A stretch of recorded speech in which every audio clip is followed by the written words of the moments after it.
Hello बच्चा लोग, एक बार फिर से आप सभी का बहुत बहुत स्वागत है। आज की क्लास में मॉडल पेपर के हम लोग और भी इम्पोर्टेंट क्वेश्चन को सॉल्व करेंगे। और उससे पहले आपको एक जानकारी और देनी है कि हमने एक टेस्ट कंडक्ट कराया था। टेस्ट में क्वेश्चंस थे, 15 क्वेश्चंस हैं और उसमें ऑप्शंस हैं। और उसमें जो रैंक 1, रैंक 2 और रैंक 3 इतना रैंक लेकर के आता है, उन बच्चों को एक कूपन कोड दिया जाएगा। कूपन कोड क्या होगा? कूपन कोड हमारा है RANK, रैंक 1।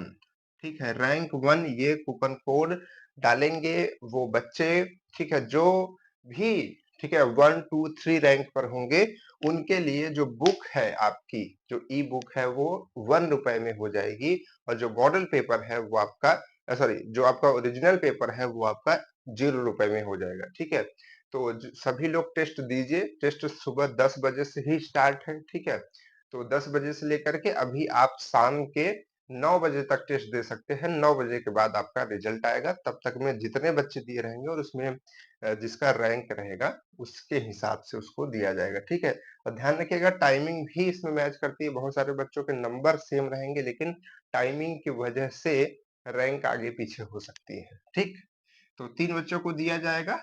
और फिर इसी तरीके के जो टेस्ट है अगर आप लोग चाहेंगे तो होगा, लेकिन आपको प्रैक्टिस में लाना पड़ेगा, पढ़ना पड़ेगा, उसके हिसाब से देना पड़ेगा। ठीक है, तो चलिए आते हैं आज के हम लोग जो हमारी क्लास है उस पे। ठीक है, बाकी चीजें तो धीरे धीरे होती रहेंगी। ठीक, और एक दिन क्लास नहीं चल पाई थी, उसका कारण भी हम आपको बता दें। उसका कारण है बिजली। ठीक है, अभी आंधी पानी की बहुत सारी समस्या चल रही है। ठीक है, मानसून का मौसम आ गया है तो बिजली की वजह से, है ना, लाइट ना होने की वजह से आप लोगों की क्लासेस नहीं चल पाई। चलिए आइए सर, कहाँ तक हम लोग? अच्छा, 25 तक तो हम लोगों ने लगा लिया। अब ये खत्म होने वाला है मैथ लगभग, है ना? तो आज नहीं तो कल की क्लास में खत्म हो जाएगा। क्वेश्चन क्या है कि यदि यदि sine x plus y upon upon sine x minus y बराबर a plus b upon a minus b हो तो, है तो आपको क्या करना है? tan x upon tan y का मान बताना है। इसका ऑप्शन है a by B, B by A और ए बी या फिर 1। ठीक है, तो देखिए इस क्वेश्चन को हम लोग कैसे करेंगे सॉल्व, है ना? यहाँ भी ब्रैकेट है, सॉरी, है ना? तो अब हम इसको कैसे सॉल्व करेंगे समझिएगा ध्यान से। देखिए इसमें एक रूल हम लोग लगाएंगे जिसके जिससे इसको हम लोग सॉल्व कर सकते हैं, जिसको हम लोग कहते हैं योगांतर अनुपात। ठीक है, अगर इसको जोड़ करके कहेंगे तो योगांतरानुपात का सूत्र या फिर आप कॉन्सेप्ट कहें लगाते हैं। उसमें क्या होता है उसको नोट पॉइंट में आप दिमाग में रख लीजिए। ठीक है, आप लोगों ने पढ़ा होगा इंग्लिश में, उसको कंपोनेंडो एंड डिविडेंडो का रूल कहते हैं। तो उसमें क्या होता है, जैसे मानिए कि कोई भी नंबर है, ठीक है, जैसे कि कोई नंबर है ए और यहाँ पर ए है और प्लस में बी है। ठीक है, मतलब ए बी इक्वल सी और डी, इस तरीके से नंबर है। तो अब ये इन दोनों को कैसे लिखा जा सकता है वही ये रूल बताता है कि जो पहली नंबर जिसको अंश कहते हैं उसको आप दोनों जगह पहले लिख दीजिए, ऊपर और नीचे।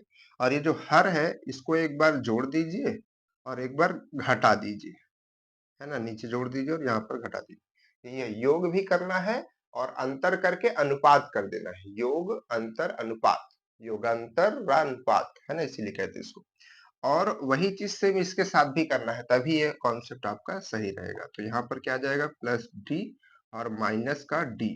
ठीक है, तो इसको आप लिख के रख लीजिए, ये आपको काम देता रहेगा। ठीक है, इस चीज को ऐसे लिखा जा सकता है क्लियरली। ठीक है, तो अब यही चीज हम यहाँ पर करेंगे, है ना?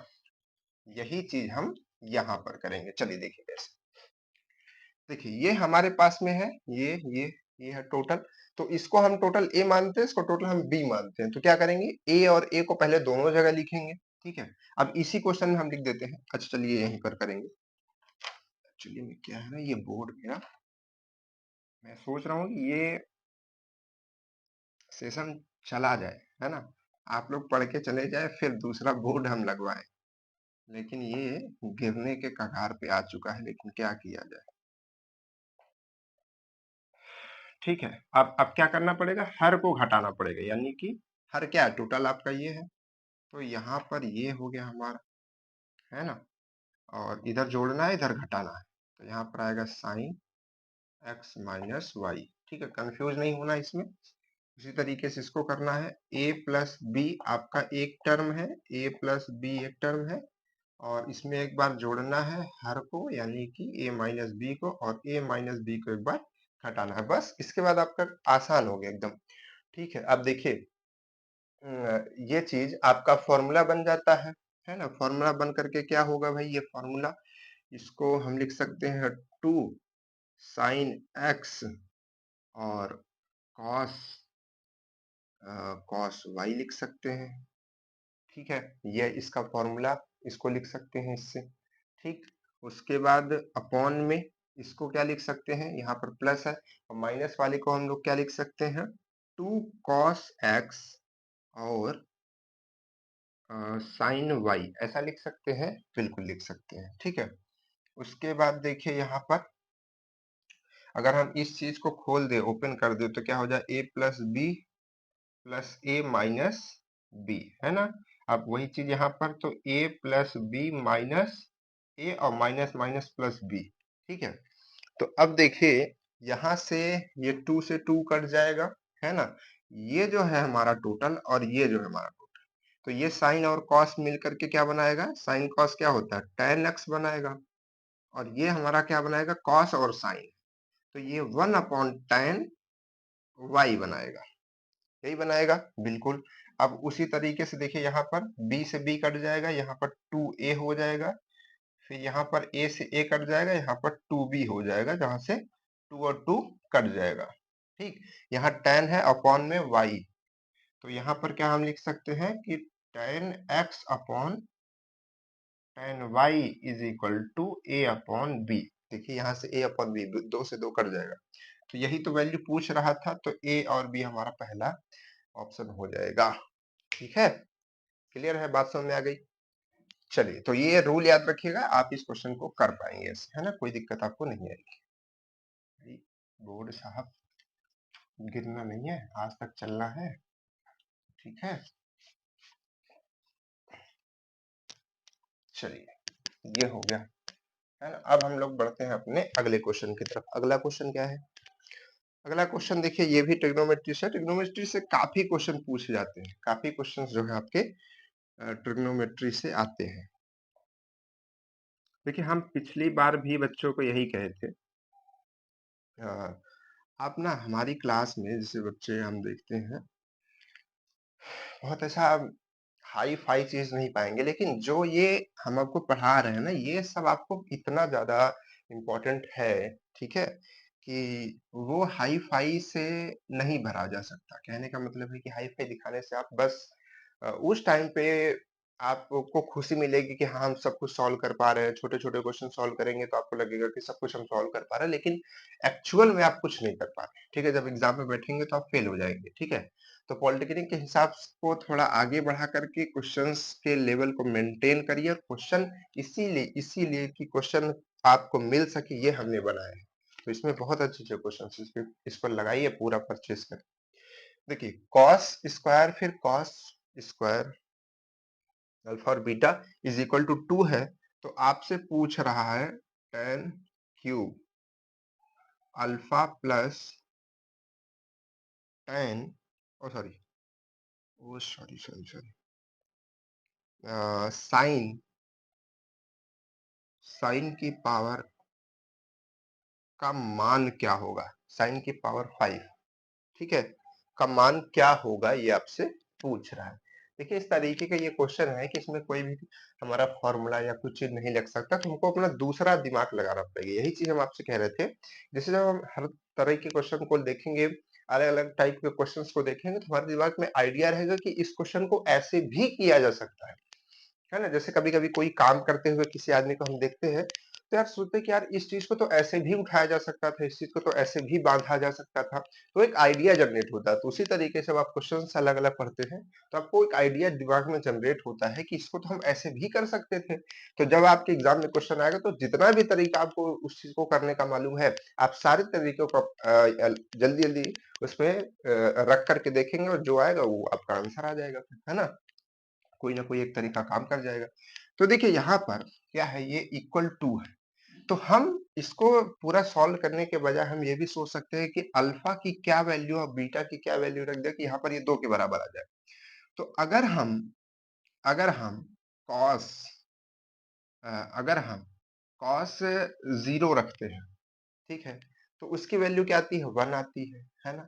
और सॉरी यहाँ पर भी अगर हम 0 रखते हैं, ठीक है, कॉस कॉस बीटा की वैल्यू भी अगर हम 0 रखते हैं तो ये दोनों 1 आएंगे और 1 1 जोड़ करके क्या हो जाएगा, 2 हो जाएगा। यानी कि अल्फा और बीटा की वैल्यू 0 0 लेने से हमारा काम हो जाएगा, ठीक है, ये 2 आ जाएगा। तो अब हमको मालूम चल गया कि अल्फा की वैल्यू 0 है और बीटा की वैल्यू भी 0 है। अब वहीं से इसका हम निकालेंगे क्योंकि ये हमको दिया है इक्वेशन। तो यहाँ पर रखेंगे तो tan 0 की वैल्यू 0 और sin 0 की वैल्यू तो 0 होती है, तो 0 0 क्या हो जाएगा, 0। तो आपके ऑप्शन में था 0 1 -2 और -1, तो 0 वाला ऑप्शन क्या हो जाएगा, सही। कैसे लगाया समझ लीजिए। हमने देखा कि यहाँ अगर 0 0 रखते तो ये 2 के बराबर हो जाएगा, क्योंकि cos है ना 0 की वैल्यू क्या होती है, 0 होती सॉरी 1 होती है। फिर वहां पर यहाँ पर भी 1 होगी, 1 का स्क्वायर करेंगे तो 1 ही तो होगा, 1 और 1 जुड़ करके 2 के बराबर। तो यहाँ से हमको पता चलेगा कि इसकी वैल्यू 0 और इसकी वैल्यू 0 है ना, ये इक्वल लगा है, ये दो नहीं है। फिर इसको हमने यहाँ यहाँ पे रख दिया, तो जब रख दिया तो ये 0 0 आ गया, है ना। और 0 का स्क्वायर कीजिए चाहे जो कीजिए वो रहेगा तो 0 ही रहेगा। तो इस तरीके से इसका आंसर आ जाता है ना। आगे बढ़, अगला क्वेश्चन देखिए। अगला क्वेश्चन क्या है भाई, अगला क्वेश्चन कह रहा है कि रेखा रेखा है कुछ x minus 2y plus 3 equal 0, 3x plus y minus 1 equal 0 के बीच न्यून कोण होगा। आपके आपको इन दोनों के बीच का एंगल पूछ रहा है। आपके पास ऑप्शन क्या क्या है, tan इनवर्स 7 और फिर क्या है tan इनवर्स 8, फिर क्या है tan इनवर्स 5 और नन ऑफ तीज, ठीक है। तो अब हम इस क्वेश्चन को कैसे लगाएंगे, देखिए हमने कहा था अभी एक दिन ऐसा और क्वेश्चन आया था, तो हमने कहा कि स्लोप के बारे में हम आपको बताएंगे, है ना। स्लोप, देखिए जो इस तरीके के क्वेश्चन आते हैं, दो चीज के बारे में आप अच्छे से पढ़िएगा हमेशा। एक स्लोप जो होता है और एक दूसरी चीज होती है जिसको हम लोग प्रवणता कहते हैं, है ना। प्रवणता को भी दिमाग में पढ़िएगा। तो किसी भी इक्वेशन से हम प्रवणता कैसे निकालते हैं, जिसको हम लोग m से डिनोट करते हैं प्रवणता। तो पहली इक्वेशन के लिए m1 निकालेंगे, उसका फॉर्मूला होता है -a/b, याद रख लीजिए -a/b। तो इसके लिए निकालिए क्या आएगा, a क्या है 1 है, a क्या होता है x का गुणांक, b क्या होता है y का गुणांक, है ना। उसके बाद क्या है, यहाँ पर -2 है ना, -2, ठीक। तो अब एक माइनस तो ऑलरेडी इसमें बाहर से था, तो ये माइनस माइनस कट जाएगा या फिर मल्टीप्लाई होकर के प्लस हो जाएगा, जो भी आप कह सकते हैं, लेकिन ये ओवरऑल 1/2 आ जाएगा। उसी तरीके से m2 निकालना है, तो उसके लिए भी फार्मूला तो सेम ही रहेगा। यहाँ पर क्या है -3 आएगा, -a यानी कि 3, और यहाँ पर अपॉन में 1, है ना। तो ये क्या हो जाएगा आपका -3 हो जाएगा, ठीक, क्लियर है। तो अब हमको ये वैल्यू मालूम हो चुकी है दोनों m1 और m2। अब हम स्लोप का फॉर्मूला लिखते हैं। स्लोप का फॉर्मूला क्या कहता है भाई, स्लोप होता है tan थीटा से हम इसका फॉर्मूला मॉड के अंदर हम इसको लिखते हैं। मॉड के अंदर लिखते हैं m1 माइनस m2, जैसे tan का फॉर्मूला एक होता है ना, सेम वही फॉर्मूला होता है उसी तरीके से। 1 माइनस जैसे होता था tan a tan b, तो उसी तरीके से होगा m1 m2, है ना। बस इसको मॉड को बंद कर दीजिए। बस यही फॉर्मूला आपको लगाना है। m1 और m2 आपको मिल गया है इक्वेशन से। इक्वेशन से m1 m2 मिला, फिर स्लोप के फॉर्मूले में रखा, आप स्लोप निकल जाएगा, वही आपका आंसर हो जाएगा। ठीक है, चलिए भाई। तो tan थीटा बराबर क्या आएगा, यहाँ पे m1 यानी कि 1/2, 1/2 माइनस करना है। कौन सी संख्या को, इसको। तो माइनस है और उस संख्या में अलग से माइनस है, तो क्या हो जाएगा, प्लस हो जाएगा, तो 3/1 हो जाएगा। यहाँ पर माइनस है, ठीक है, और इन दोनों का मल्टीप्लाई, इसका और इसका मल्टीप्लाई, बीच में माइनस है, तो इसका इसका मल्टीप्लाई, ये माइनस से ये तो प्लस हो जाएगा, और यहाँ पर आ जाएगा 3 और यहाँ पर आ जाएगा 2, है ना, यही आ जाएगा। ठीक, कोई मिस्टेक तो नहीं है। हमको ऐसा लग रहा है क्वेश्चन में कुछ और लिखा था क्या, क्योंकि माइनस में एक नंबर आएगी, बाकी एक बार चेक कर लेते हैं, नहीं होगा तो कोई बात नहीं, है ना। इक्वेशन में कोई प्रॉब्लम नहीं है, इक्वेशन में कोई प्रॉब्लम नहीं, ठीक है, सब बढ़िया है ना, कोई दिक्कत नहीं। तो अब देखिए, और इधर हमको रखने में तो कहीं प्रॉब्लम नहीं है, इसमें तो नहीं है, ये सही आ रहा है, दिख रहा है। m2 में माइनस a हमारे पास में ये हो गया, और b हमारे पास में ये हो गया, कोई दिक्कत नहीं, सही है, ठीक है। चलिए निकालते हैं इसका आंसर। तो यहाँ से अगर आप इसको सॉल्व करेंगे तो ये आएगा 2, है ना, और ऊपर में क्या आएगा, यहाँ पर आएगा 1, यहाँ पर आएगा 6, ठीक है। उसी तरीके से इसको अगर आप सॉल्व करेंगे तो क्या आएगा यहाँ पर, यहाँ पर ध्यान से देखिए क्या आएगा,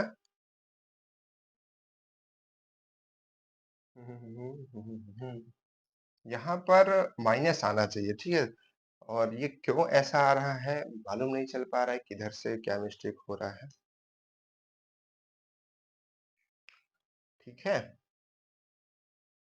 देखिए, जब इस वैल्यू को यहाँ पर इन दोनों को मल्टीप्लाई किया गया तो ठीक है, कोई दिक्कत नहीं है।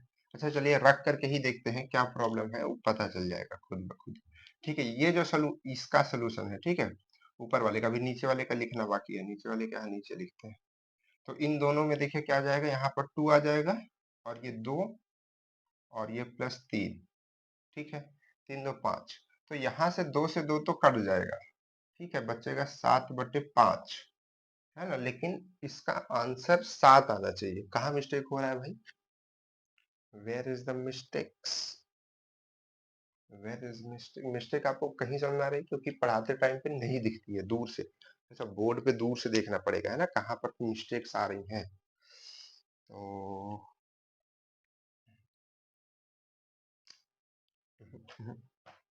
मिस्टेक तो ऐसा नहीं समझ में आ रही है कहाँ पर है ना, ऐसा मिस्टेक जो है क्लियर नहीं दिख रही है भाई, कहाँ पे ये जो है मिस्टेक हमारी हो रही है कि नहीं।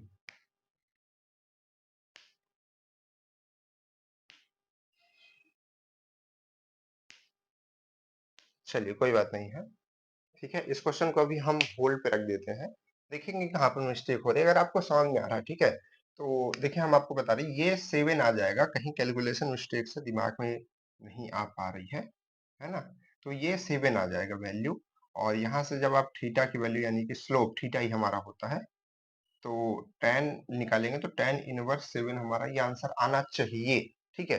मे बी क्वेश्चन कहीं मिस्टेक या कुछ प्रॉब्लम्स हो सकती है, ठीक है, तो इसको हम लोग देखेंगे क्या प्रॉब्लम आ रहा है भाई, इसमें ऐसा कैसे हो रहा है, हमसे कहीं गलती हो रही है, हो रही होगी कहीं से गलती, समझ नहीं आ रही है ना दिमाग में अभी। चलिए अगला क्वेश्चंस देखते हैं भाई, इसके लिए सॉरी, क्या कर सकते हैं, है ना, नहीं तो अभी एक आध बार लास्ट में और ट्राई करते हैं क्या मिस्टेक हुआ है।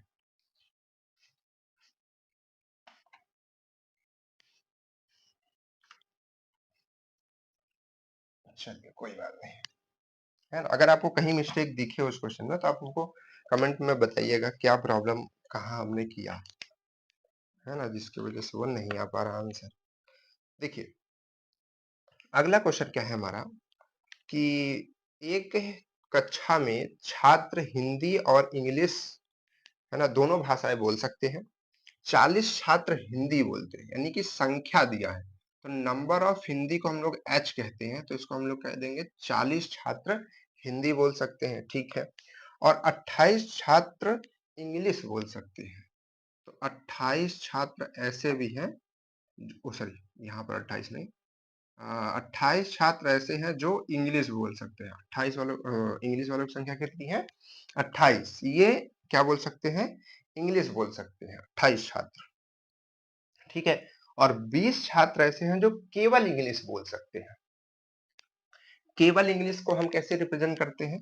देखिए, ये टोटल हिंदी वाले छात्र हैं, टोटल हिंदी वाले छात्र, है ना।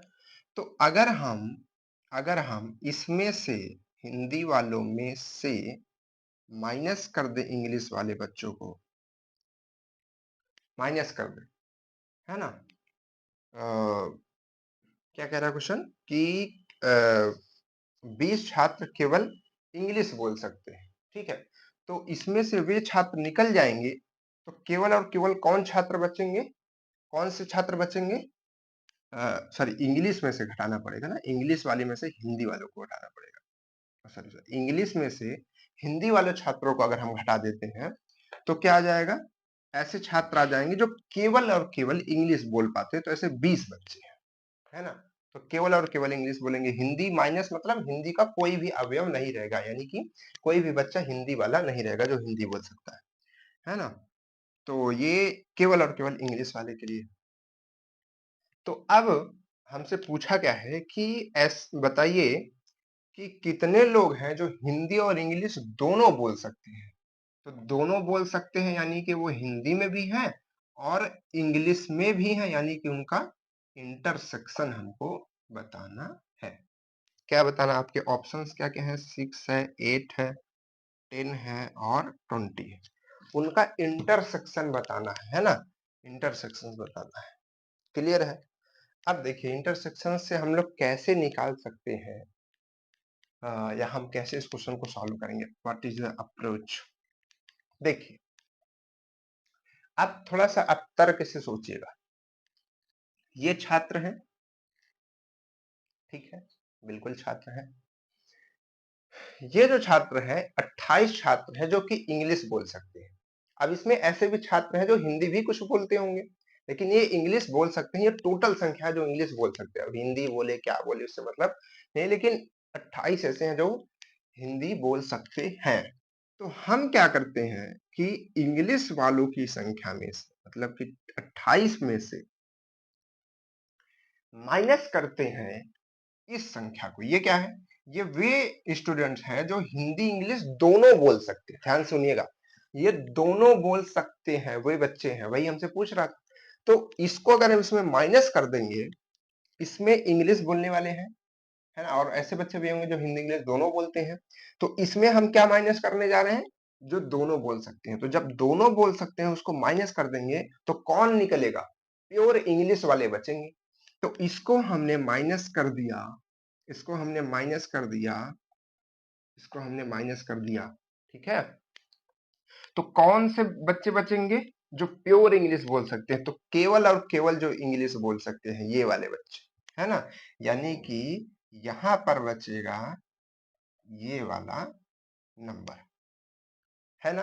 देखिए, ये इंग्लिश वाले थे, कॉमन बच्चों को हमने माइनस कर दिया, तो उसमें अब वो किसके बराबर होगा? जो केवल इंग्लिश बोल सकते थे, यानी कि 20 के बराबर। तो यहाँ पर वैल्यू हमको दी है 28, यहाँ पर वैल्यू हमको नहीं दिया गया है, जो कि हमको निकालना है सर, है ना। और ये हमको वैल्यू दिया गया है 20। तो अगर हम इस नंबर को उधर की तरफ भेज दें और 20 को इधर की तरफ ले आए, तो मामला कैसा बनेगा? मामला कुछ इस तरीके से बनेगा कि यहाँ पर हो जाएगा 28 माइनस 20। अगर इसको हम माइनस कर दे तो आ जाएगा 8। तो 8 छात्र ऐसे हैं बाबू जो दोनों चीजवा बोल सकत है, ठीक है। चलिए, समझ गए। एक क्वेश्चन गलत हो गया है, मेरे दिमाग में वही नाच रहा है ना, लेकिन अब कैसे करें उसको सॉल्व, समझ नहीं आ रहा है। क्या मिस्टेक हो गया भाई?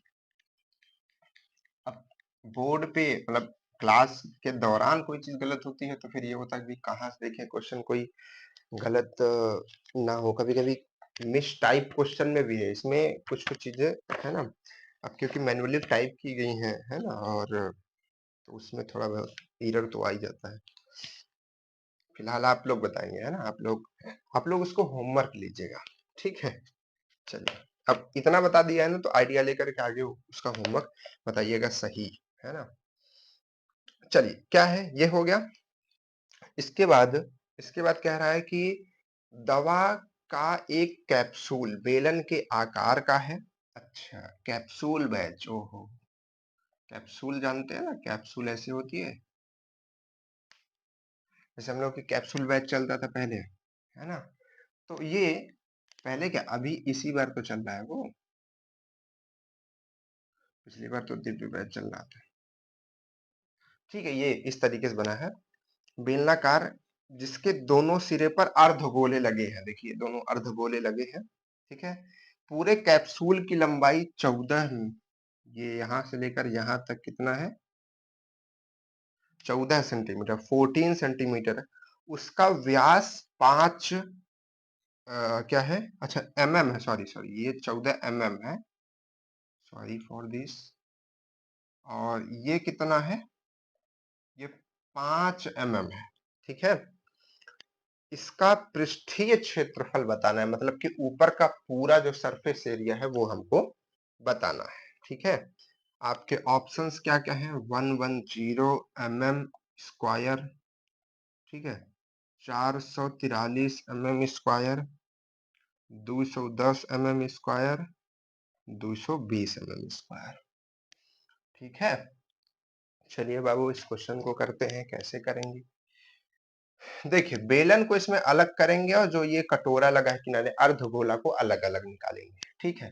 तो पहले तो हम कुछ कैलकुलेशंस निकाल लेते हैं। देखिए, इसका जो बेलन है उसकी त्रिज्या क्या होगी, दोनों की त्रिज्या हम निकालते हैं, तो त्रिज्या भाई इसका आधा कर देंगे, तो ये तो व्यास है, तो अगर हम इसका त्रिज्या निकालेंगे तो त्रिज्या इसका कितना आ जाएगा, त्रिज्या इसका 2.5 mm आ जाएगा, है ना। अब इधर से 2.5 है तो यहां से भी 2.5 होगी, ये वाली भी, क्योंकि वो उसी की रेडियस है ना, तो ये भी 2.5 होगी, 2.5, और इधर से भी 2.5 होगा, तो ये बीच का जो एरिया बचेगा ये कितना रहेगा, ये पूरा 14 है, और इधर से 2.5 2.5 यानी कि 2.5 5 कम हो गया, तो बीच में कितना बचा, 9 बचा ना, 9 mm, तो ये 9 mm का है, ठीक है। तो इसका पूरा सरफेस एरिया निकालने के लिए पहले हम बेलन का निकाल लेंगे, और फिर दो हम छोटे छोटे जो हमारे अर्धगोले हैं उनका निकाल करके जोड़ देंगे। तो पहले बेलन का निकालिए, बेलन का क्या होता है, 2πr/h, यही फॉर्मूला होता है, बिल्कुल सर। उसके बाद इसमें किसको जोड़ना है, जो हमारे पास में ये अर्धगोला लगा है, तो अर्धगोले का क्या होता है भाई, फॉर्मूला क्या होता है फॉर्मूला 2πr², ये होता है उसके बाहर के पृष्ठीय क्षेत्रफल निकालने का फॉर्मूला। अब क्योंकि हमारे पास में एक अर्धगोला इधर है, एक अर्धगोला इधर है, तो ये दो अर्धगोले हैं, तो इसको हम 2 से मल्टीप्लाई कर देंगे, तो ये ऐसे बन जाएगा फॉर्मूला, है ना। बस इसका आंसर आप निकाल लीजिए। चलिए, वैल्यू रखते हैं 2, और पाई की जगह पाई रख दीजिए, आर के जगह एक बार हम क्या करते हैं, इसको थोड़ा आसान से सॉल्व करने के लिए इसको हम थोड़ा लिख देते हैं एक बार, है ना। अब देखिए, इसमें से कुछ कॉमन हो सकता है क्या, 2πr इसमें से कॉमन हो सकता है ना। तो यहाँ पर क्या बचेगा, h बचेगा, और यहाँ पर केवल r सॉरी 2r बचेगा, 2r। अब वैल्यू रखना शुरू कीजिए, ऐसा करने से आपका कैलकुलेशन थोड़ा आसान हो जाएगा, अभी देखिएगा आपको, ठीक है। r कितना था, 2.5, है ना, याद रखिएगा 2.5 r था, ठीक। ये इसका r है ना, दोनों का रेडियस सेम है, उसमें कोई प्रॉब्लम नहीं है।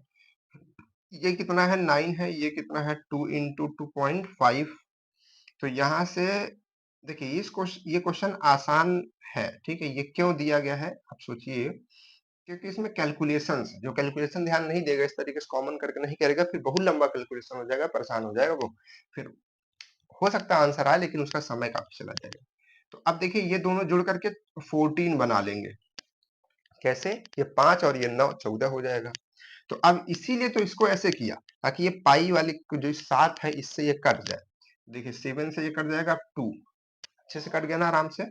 अब देखिए ध्यान से देखिएगा क्या होगा, ये 2 है ये 2 है 4 हो जाएगा, ये 2.5 यहाँ रख दीजिए, है ना। तो 2 है 2 है 4 हो जाएगा, और 4 और ये हमारे पास में 22 है, तो ये 88 हो जाएगा, 88 हो जाएगा, और मल्टीप्लाइड बाई 2.5 हो जाएगा, है ना, बिल्कुल। और तो कुछ नहीं बच रहा है, हाँ हो गया। अब इसका आप वो कर लीजिए, है ना, 8 दूनी 16 का 6, 8 दूनी 16 का 17, और उसके बाद 44 ऐड कर लीजिए, तो यहाँ पर आएगा 0, यहाँ पर 11 12 का 2, यहाँ से लगेगा 2, तो 220 आएगा। आप इसको मल्टीप्लाई कर लीजिएगा, हमने अपने तरीके से इसको किया है, सबका तरीका अलग अलग है, फास्ट तरीका है ना।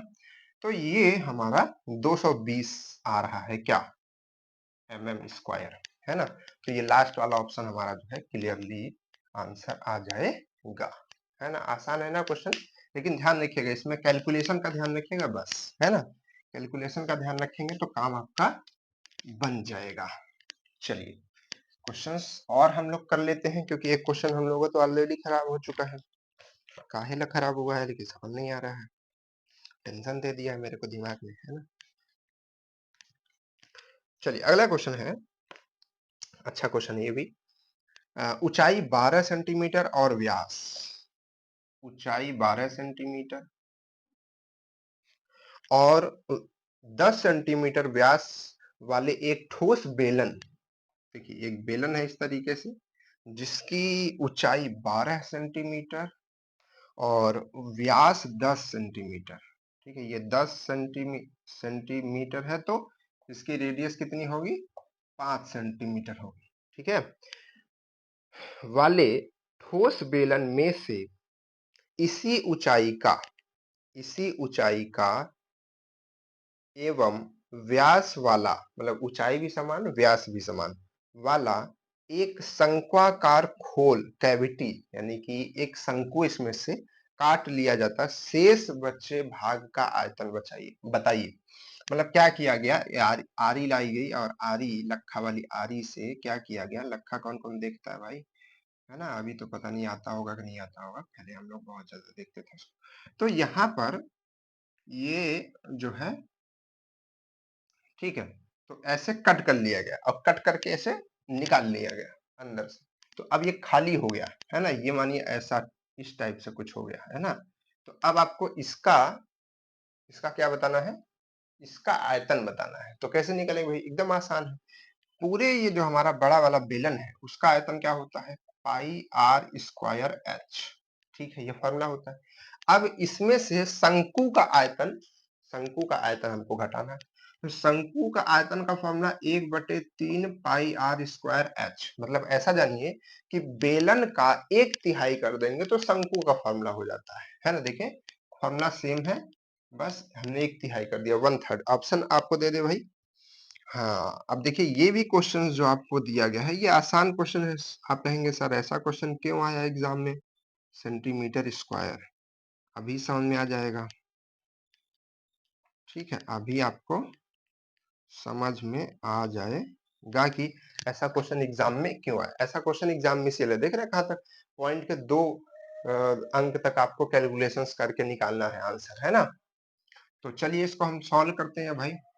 तो अगर हम इसको चाहें तो पहले कॉमन करके भी घटा सकते हैं, या तो अलग अलग वैल्यू रख के, तो इसको हम घटा देते हैं, तो इसको इधर करेंगे तो ये कितना हो जाएगा, पूरा टोटल ये चीज जो है घट करके ऐसा हम इसको लिख सकते हैं, पाई आर स्क्वायर एच। अब ये ऐसा कैसे आया बता दे रहे हैं भाई साहब, देखिए इसका मल्टीप्लाई करेंगे तो 3 पाई आर स्क्वायर एच हो जाएगा, और 3 पाई आर स्क्वायर ऊपर जाएगा तो उसमें 3 में से 1 घट जाएगा, ये जो है 1 पाई आर स्क्वायर घट जाएगा, तो 2 पाई आर स्क्वायर बचेगा, और नीचे 3 ऐसे ही आ गया, है ना। कैलकुलेशन तेज रखनी पड़ेगी बच्चा। चलिए अब उसके बाद यहाँ पर है पाई, यानी कि 22/7, आर स्क्वायर, आर क्या है हमारे पास में 5 का स्क्वायर यानी कि 25, एच हमारे पास में क्या है 12, ठीक है। तो अब देखिए 3 से यहाँ पर कटेगा, ये 4 हो जाएगा, है ना, 4 तिहाई 12, ठीक। अब उसके बाद कैसे करेंगे भाई? देखिए ये 2 है, ये 4 है, तो 4 दूनी 8 होता है और 8 का मल्टीप्लाई अगर हम 25 के साथ कर दे तो 25 अट्ठे होता है 200, तो 200 तो ये हो जाएगा और डिवाइड बाई 22/7, तो 22 से मल्टीप्लाई कर दीजिए तो ये हो जाएगा 44 और डबल जीरो, है ना, इतना आ जाएगा। तो अब 7 से इसको डिवाइड कर दीजिए। चलिए आप लोग अपने से कर, नहीं तो चलिए हम भी अपने से ही कर देते हैं। कैलकुलेटर हम इस्तेमाल कर सकते हैं लेकिन आप लोग नहीं कर सकते हैं सर।